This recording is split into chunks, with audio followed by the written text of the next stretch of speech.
Kryetari i Degës së Vetëvendosjes në Skenderaj, Hysni Mehani, ka thënë se është sulmuar nga kryetari i Skenderajt, Samil Ushtaku.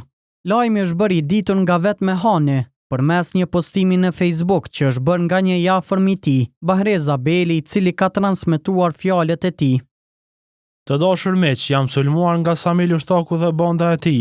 Telefonin personal ma kanë marrë. Los policin të mbroj familjen time dhe ftoj familjarët për përmbajtje.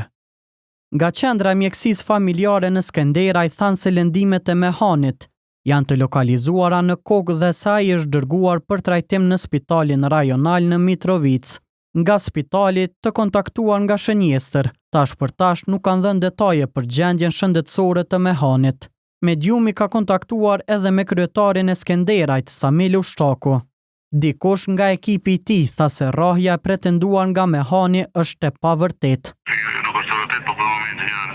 Policia e Kosovës aktualisht nuk ka dhënë sqarime për ngjarjen. Shënjestër.net